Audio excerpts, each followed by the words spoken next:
Thanks for joining us. Do you have a dream? A dream that inspires you to do something big? Well, you've come to the right place. Pink Coconut Television is a show all about people chasing their dreams and turning them into a reality. And we hope it inspires you to do the same.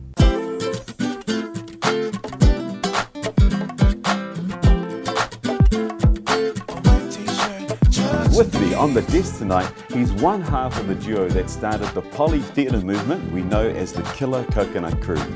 Plus, a musician that was a finalist on X Factor New Zealand 2013 and is making big moves this year, 2014. Maloni, I'm Matt from New FM and welcome to Pink Coconut Television.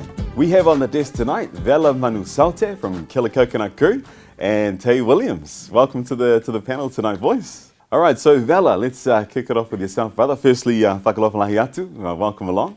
Now, you have ties to both Niue and Samoa. Can you tell us more about where these ties come from exactly? Hey, Matt, whakalofalahi atu. My father's Samoan. My mother's Niuean. So I was born in Niue, but brought up here in beautiful Aotearoa. Live in South Auckland, champion of South Auckland, right here. You call yourself the champion of South Auckland. Why is that? I just love the stories that I tell about South Auckland. I love everything that's positive about South Auckland. You know, my stories are about South Auckland, not the negative stuff. It's only the positive stuff I love. Mm-hmm. And Taye, I understand you're a champion of the Bay Area, is that right? Te Puke? Te Puke all the way, bro. Te Puke hard, yeah. Nice. So what nationality are yourself there, Taye? I'm actually, I've got a few under my belt at the moment. So my nationality is actually Māori Italian. So my mother's side of the family are actually Māori Irish from Tauranga, Ngaiterangi, and my Italian side of my family are actually from a little village on the border of Milan and Switzerland. It's called Gordivio.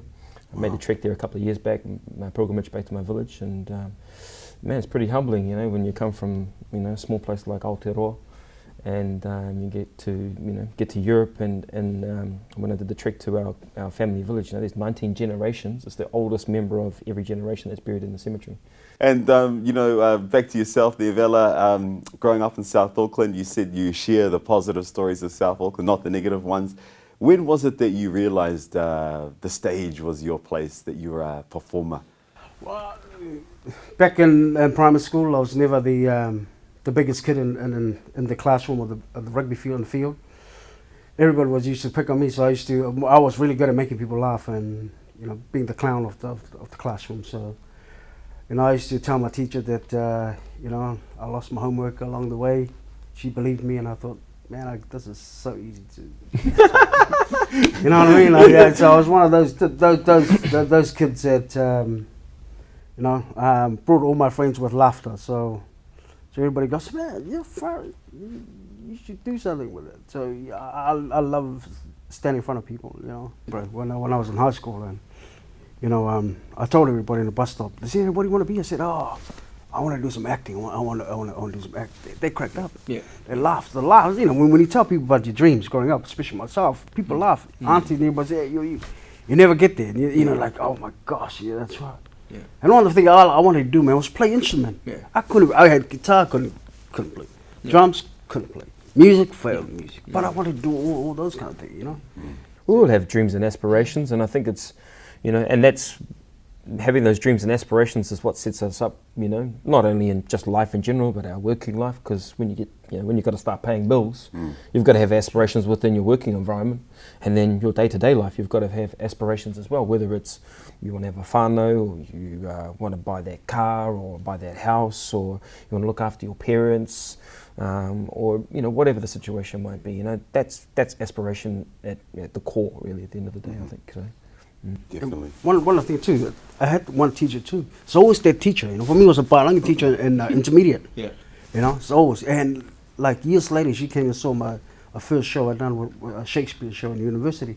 She didn't see me afterward. She just wrote me a card and said, "Cool. I knew you were gonna make it." Like, oh my gosh, like you know what I mean? Yeah. It's always that teacher, one teacher. Mine is this old bilingual lady. She always collared me and said, "You gotta be something. You gotta," you know what I mean? Yeah. You kind of remember her for it, you know? Yeah, Yeah, You know, definitely. all my work I do, I always kind of like think back about her and thank her for it. Just because my teacher might be watching this. Yeah, exactly. There is my drama teacher in Selwyn College, because I got kicked out in the first week. And she went and talked to the principal about letting me back in again because she saw some potential in what it is. She came. So, you know, every time I have my shows, I always invite her to come see the show. And everybody else cracks up laughing because she brings me a pot plant and all that kind of stuff. But she's bilingual, you know. That's what they do. All the Islander goes, what the hell, who's got a pot plant? So like, hey, that's my teacher. He does just, you know. So I invite her to all my shows. It comes Nice. up, you know, get special tickets and all that. Yeah. She always comes, yeah, you know, I knew you were going to make it, you know. It's good when you do that, you know, you reconnect with those people that kind of help you out. Exactly. And some of the cool mates too, you know, who said, oh, we knew you were going to make it, even though we laughed about it. But you were going to go. So when you initially, Vela, yourself, you started chasing that dream, it came, I guess, formally with your New Zealand drama training, but it wasn't easy for you getting into Toi Whakaari, was it? That wasn't, it was something 20 years ago or something. It wasn't, I thought it was, you know, when you had the energy back in those days, you think you're real cool, you kind of know, you kind of, you know, you don't know how to play the game, you know. Yeah, it wasn't easy. 4 times I tried to drama school. First time they said no, and everybody else kept saying, nah, man, they don't want you. I said, nah, hey, listen, they do want me, all right? I'm one of those people, you know, if they're not going to let me through the door, I go through the window. Or if they're not going to let me through the window, I'm going to throw rocks at the house, so they all come out and say, what's up? What's the problem? How come I'm not in that space? But, you know, you get a lot of people, you get a lot of challenges in life, you know, that you can't make, you can't do it. But, you know, when I went in that place, it was more to deal with who I am as a person. It wasn't to do with drama. It was my development, who I am as a person. But there was a lot of Balangi there too, and you know, Balangi's got all the opinion in the world, you know, all that kind of stuff. And you know, I learned a lot of Maori stuff there, kapahaka stuff there, which was really, really cool. That stuff, you know, for me was easy because naturally we are the Pacific Island. We're physical people, there. And it was also was my connection to the place and all that. But you know, all the Balangi stuff I passed, sword fighting and all that kind of fun. Sword fighting you passed. Yeah. Wow. I keep saying, man, I don't need one of those protecting. Just come on. But they was, why am I fighting one? Let's bring some more people in here. It was really cool, you know. I kind of, you know, like 20 years later, I only now look at what I have learned, you know, and all those notes. It just kind of all come together. It's a long journey, but hey, you know, it makes me strong and makes me appreciate my art. Because to me, it's a craft, it's art. You gotta put effort. Like I said, you can't one day decide to be a rugby player. You can't one day decide to be a musician. You know, it's in his blood. It's been passed on. It's a gift. What we have is a gift. It's been given to you. They nurture you from it. You can't just all of a sudden. These days, you get a lot of. You know, I'm surprised because I thought you were hip hop. Singer, you know, that kind of stuff. Yeah. When you start talking about Sam Cooke and all those stuff, that's real music, man. What we're seeing now, it's like utter, just plastic stuff. Yeah. You know? That used to be my nickname in high school, hey? Plastic. Plastic and bushwhack. Bushwhack, you know what I mean? But I'm talking about in terms of when you invest a lot into the art. Yeah. There is, there was some good music. Yeah. You know, there was some good stuff out there. You know, so yeah, that kind of. And that shows through in the formation or the birth of the Killa Kokonut Krew. Can you tell us about what drove that from you? Well, you know, I came out of drama school and, you know, as a skinny guy and, you know, there's no job, there's nothing. It's, you know, there's no job for us. So I went and worked in the supermarket for quite a while and crying about, you know, man, I need to do my work, I need to be heard. No one listened to me, you know. So after 4 years or something, I said to my wife, my son was about to be born. I said, look, we need to take control of our creative goals and all that. I want to start writing. She goes, I'm not a writer, I'm an actor first. And so I started writing stuff, and called The Tara King was my first play. Then it went off. A lot of people came and saw it, all that kind of stuff. And I think to myself there was a need for my voice to be heard. So, you know, I formed a company called Killa Kokonut Krew, you know, KKK. People go, oh my gosh, these guys are rebel, these guys are, you know, they're scared because we're so used to, you know, go with the flow. What I wanted to have was a company that when the traffic is coming this way, everybody else kind of follow. I wanted to go the other way, so head-on crash and take attention, you know. So we formed Killa Kokonut Krew from the Pacific we rise, a champion Pacific stories. You know, no one will give us, you know, tell our stories, so we have to tell our story, write our own stories, talk about our issues that affect our Pacific people and all that kind of stuff. You inspired a lot of our Pacific people when Killa Kokonut Krew and the factory were selected to go to Edinburgh, you know, one of the biggest events in the theatre calendar in the world. How did it feel to know that you had achieved that? Fantastic, man. Edinburgh was huge. You know, we've done 2 months in Australia, you know, played to 500 seater to 1,000 seater. It's completely sold out. Fantastic. Edinburgh, Scotland is totally different. You know what I mean? We were up against 3,000 other shows now. You know what I mean? Yeah, no one kind of like, you know, you have to sell. It's like prostitution, man. It's like you have to be out there hustling. You have to hustle, man. Yeah, right, brother. You know, flyers all the time, you know? Flyers. The best thing about Edinburgh was we went across with 26 people, 26 soldiers across the world, outside the world. I think the Pacific Waka shouldn't have stopped in Aotearoa. It should have went to Edinburgh, man. Should have went to Scotland. I don't think they had struggle there. Beautiful people, food, alcohol. You know what I mean? I wish I'd done it when I was a bit younger, but it was fantastic. You know, some got our stories, but like I said, there was 3,000 other shows there. Why would they care about your show? We're playing at 850 seaters, 26 shows per night. You know, I mean, 26 shows overall.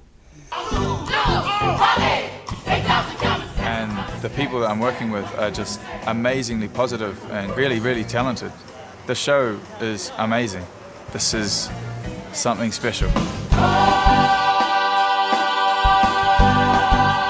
It was fantastic to go across the other side of the world. You know, I never gone past Mangere, so, you know what I mean, bro? So, you know what I mean? It's real cool. You know, everywhere you go, everybody was friendly, man. Friendly. You know what I mean? When you see a brown person, they know you're not from, they go, hey, where you from, bro? When they say, bro, you're not from New Zealand, say, oh, I'm from Aotearoa, New Zealand. Lots of love. Shopkeepers, Indian shopkeepers, they help you out, man. Lots of love. There's a lot of that misconception when you travel, actually. Yeah, you feel like a New Zealand, you know, you feel like, wow, I'm from, you know, when I'm here and people go, where you from? I say, I'm from Niue, Samoa. You know what I mean? But I'm living in Aotearoa, you know. But when you're overseas and you say, I'm from New Zealand, they love New Zealand there, you know what I mean? Yeah. They love it. They love New Zealand there. Besides, Edinburgh is fantastic. I want to go back. I want to go back there again, you know, because it was great. Heaps of real castle, like, you know, in Harry Potter. We were going, wow. All the fathers go, wow, this is so cool. It's like, hey, calm down, man. It's only a castle. How many wands and broomsticks did you come back with? You know, but no, what's awesome. You know, thank the Creative New Zealand, everybody else that supported us. Thought it was good. Good to hear, and congratulations once again. Thank you, Taye, you're no stranger to the big audiences and the big stage. Last year was a big one for you in terms of the stage. X Factor New Zealand, man. What was that like? It was pretty massive. Yeah, it was pretty massive. And the experience, you know, like, obviously because they're starting the show again, so, you know, someone asked me today, you know, what's your 5 tips, you know, that you'd have if you were going to go and audition for the show? And I was like, man, you just got to rehearse. Like rehearse. Absolutely right, brother. You got to be so on point when you get in front of these pre-audition guys, because, man, that's your one chance to get to live auditions, you know. So, and then you get to live auditions and it's a completely different thing, you know. Live auditions, you're there with the people that have made it through the first pre-audition scenario. So you get to live and it's like, wow, man, like, this is my chance, you know. This is going to be on TV. People are going to see me. So, and to some degree, it's kind of hard to stand out in lives as well, you know, like, you know, I got out on stage and I wanted to sort of, you know, put my foot down and go, this is how you play a guitar. You want people to stand up and listen to you? This is how you do it, you know. So, and, you know, the show, the authenticity of some of the artists that are there, you know, it's, you kind of wish when you're in the show that we could all just do our own music as opposed to doing cover songs. But at the end of the day, you know that by doing the cover songs, it allows you to bring in an audience of people that like that kind of music right there and then. So the overall experience, like, you know, some people might think I got hard done by, but at the same time, like, when you're in that industry, as you are in yours as well, you know, and when you're in a creative industry, you've got to have thick skin, man. You know, there's no time for pity. There's no time to sit there and go, man, I can't believe I didn't get there, you know, and wallow in it for, you know, 10 years or whatever, and go, man, I could have been the next big thing, you know. It's like, bro, someone punches you and you get knocked down, you get back up, bro. You know, there's nothing on the ground for you, you know, and no one putting food down there for you to have a kai down there. You know, you got to get yourself back up, because as soon as you get back up, you're like, sweet, I've been knocked down. I can get back to my own 2 feet, you know. So, you know, and after, you know, I was eliminated from the show, man, I went into a bit of a wallow for, you know, for a few months. That was, you know, when you're in an audience of 500,000 people, you know, on TV, and they all see the situation happen, you know, and everybody, for whatever opinion they have, you know, is thinking one or the other thing. You know, it's kind of hard to pick yourself back up from there, you know. But the joy that came from it was, you know, as soon as I decided to walk outside my house and actually, you know, get back to what it is that I know musically, you know, go to the mall, you know, all the kids, bro, they know who I was, you know, they're like, bro, you Taye? I'm like, yeah, and they're like, bro, what is bro? And all of a sudden all the kids come running, you know, and that's cool, you know, that's how you connect with an audience, you know, and especially when it's an audience that young, you know, because, you know, a lot of older, you know, my grandparents, they watched it because I was on it, you know, and that's kind of the likeliness, I guess, for every contestant, is that, you know, the older generation watch it because they know you, you know, and the other flip side is that they're watching it because their kids are watching it, you know. So, you know, that's the awesome part about it, you know. I remember I was walking through St. Luke's, and I was in my work clothes, so, you know, I didn't have my, you know, my fedora on, I wasn't in costume, you know, I wasn't walking around with Stan or anybody else, you know, it was just me. Didn't have all my makeup on, didn't have my hair girl running beside me, you know, my stylist then. But, you know, walking through, school had finished, and I just didn't even think about it, you know.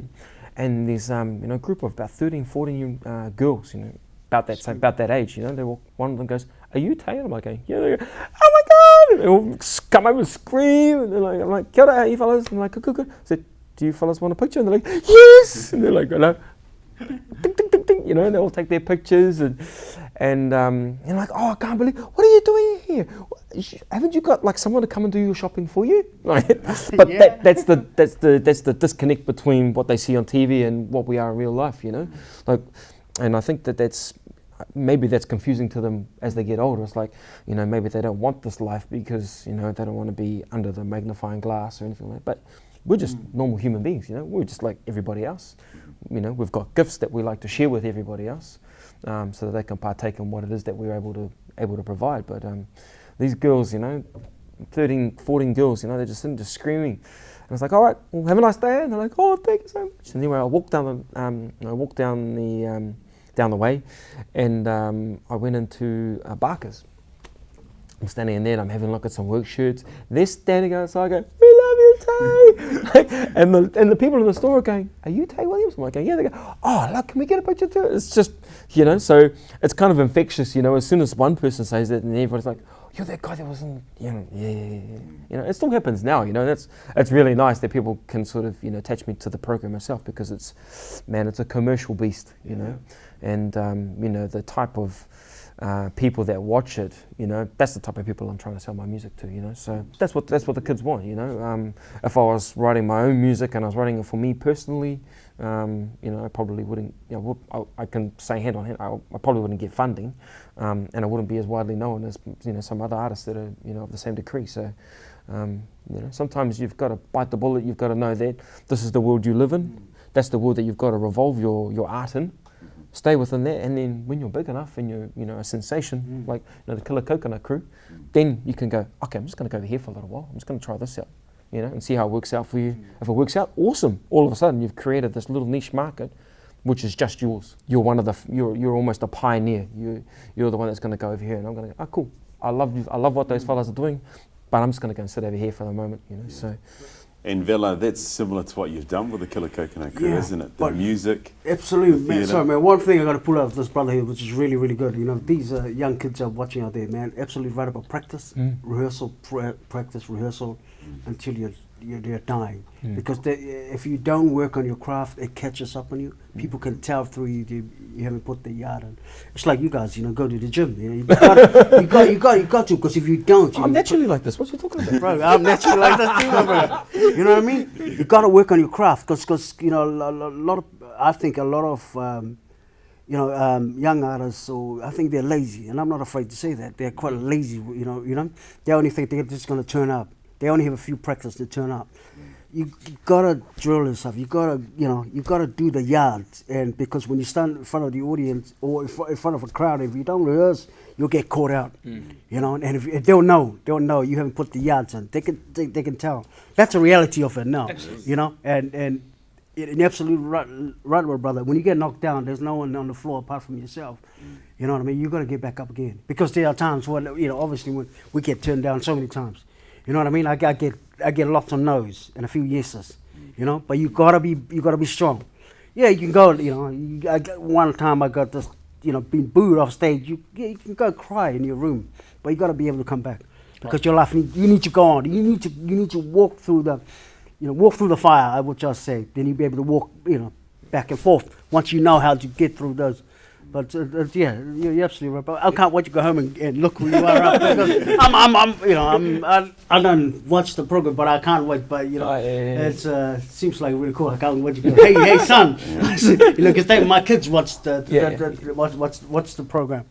It's definitely right, and it's good that you share your knowledge with the kids. That's the bit. That's the only way that people get better. That's right. Yeah. That's the only way people learn stories. Right. People learn things. And be honest about it too. I'm honest about when someone goes, "Hey, I really want to do what you want to do." I said, "Yeah, you really want to do what I want to do?" Okay.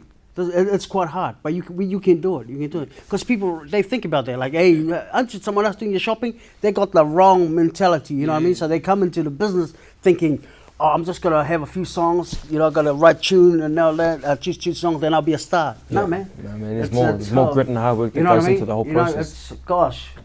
I can't even speak for myself how hard the work is. It's about the work, understanding what the industry is about. You're absolutely right. Like the type of work that I do, if I write what I really feel, they're gonna throw me in jail. Yeah. They're gonna be angry. Yeah. You gotta give what the market wants, but still hold on to the heart, what it is. You can't just, because the audience, you got to feed an audience. You can't just wait. The majority of the audience here, for me, like, oh, that's cool. Australia was awesome for us, because the people, the Pacific Island, they ran away there.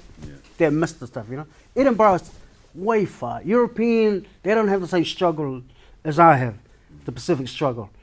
You know what I mean? They don't understand our story.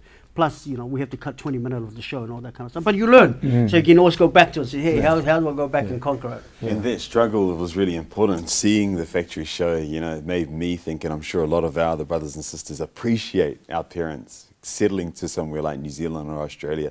What were some of the reactions that you had from people of that generation? Did you have people coming up to you emotionally charged after seeing your show? Oh, of course. They thought I was Jesus. No, they loved it, brother. The factory was a tribute to the Pacific Islanders, served the factory floors in the 1970s. We don't live 40 years ago, but no one recognizes the Pacific effort. That my parents and all them. That's where the factory comes from. They loved it because it reminded them of who they are. You know what I mean? And it's the first Pacific Music Hall. And why has it taken so long to do a Pacific Music Hall and all that kind of stuff? That's because it's hard work. It's not easy, but they loved it. You saw it. We sold out. It was great, fantastic, big cast, everything. Like I said, I champion Pacific stories because I have to. I don't tell Baalagi stories or Māori stories. I tell Pacific stories because that's who I am. I'm Pacific Islander living here in Aotearoa. My kids were born. They're the New Zealanders. So this year, Taye, has been an exciting year for yourself. You've released quite a bit of music. Just a little bit, eh? Yeah. Tell us. Obviously, you bounced back really strongly, haven't you? Yeah. Well, like I've sort of said the entire time, is that for me it was important to make sure that you know, I got back on TV and got back on radio really quickly. You know, I released a single back in 2009, and that did really well. That was an independent song, you know, Turn It Up. And that was the first time I ever got funding from NZ On Air, so that was really awesome. Nice. Thanks very much to them, man. Thank know, you, New Zealand On without Air. you fellas, bro, it's a lot tougher. And then obviously earlier on this year, I released Now or Never, which is a song that I co-wrote with Taye from Smash Proof. Yeah, and that's Drew. man. New England, Yeah, brother. hard. Family, man. Right here, mate. And then we did a remix of that for with Smash Proof, which went really well also. And then the boys were like, hey, we got this song. So we did an acoustic version of Survivors, which is obviously a Smash Proof song as well. And man, I love that song. You know, the story that's in that speaks really well for you know, everyone from brother, South I think Auckland. I've seen you. I think I've seen you on those songs. Yeah. It's So an awesome song. with that, and then I just released my new single, which is Ready to Love, and that's doing really well. You know, most of the radio stations are playing it, and that's really cool. And that's where I've kind of gone, I need to do something of my old school vibe, my old school flavour that I have, the music that's really true to me. So that was really cool. And then I recently participated in a campaign with a group called Tutahi, which was brought together by the brother Warren Maxwell from Trinity Roots, Lawton and Brad Cora from Cora, or the LAB, I should say, as well. You know, and just a whole bunch of like Polynesian and Māori artists, you know, basically to engage, you know, 18 to 24-year-olds, our rangatahi, our youth, to get out and vote, you know. So and that was really cool. So that's 5, and then at the moment just trying to finish off this EP. I got a baby on the way in December, so my little baby girl. So I want to make sure I get that out of the way. So it's all taken care of, and then I can spend a good couple of months with my baby girl, and then hopefully look at February, March and drop this EP, because something completely different. People won't expect this from me at all. They all know I'm a singer-songwriter. Guitar's my first instrument of choice, as is vocal. So yeah, just strip it all back and just let the songs speak for themselves. So that's what the plan is. Sounds good, brother. Well, look, all the best for the next near Appreciate future, and especially for your young baby about to enter the world. Yeah, Exciting times. better go and buy that shotgun. Rocking chair on the front porch. Yeah, you know? get ready early, man. Get ready early. I put the guitar and microphone in her hand real young. There you go, love. All right. Beyonce. Yeah. Or thinking more Alicia Keys, a little bit more Yeah, subdued, yeah. you know, Nice. piano special. Yeah. Fair enough. Well, hey, look, thanks once again, Taye Williams, Vela, Manusaute. It's been a pleasure having you both on the panel. And look, to see us out today, Taye's going to play for us a special version of Now or Never. Until next time, catch you later.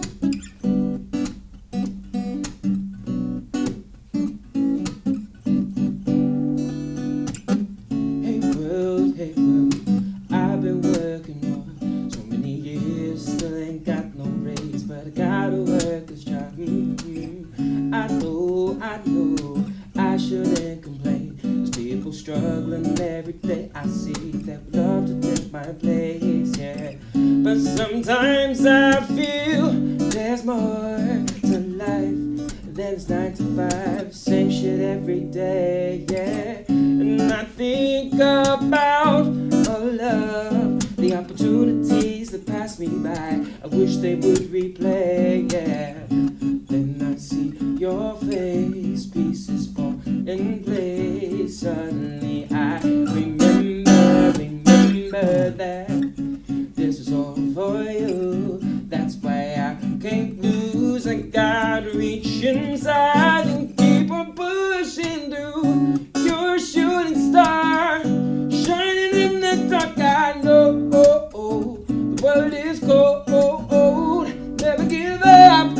It is now or never. What doesn't kill you makes you stronger.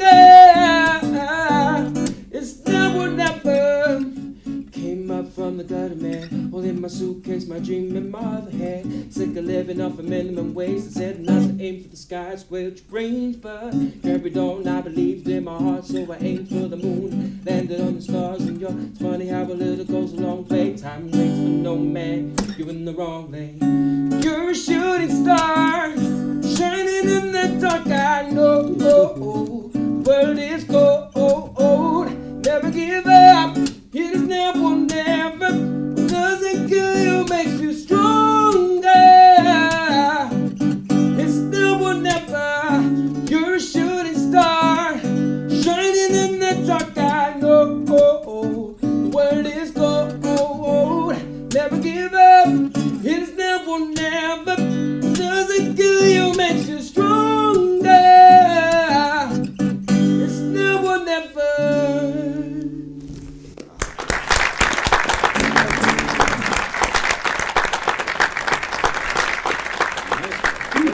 was awesome. Really.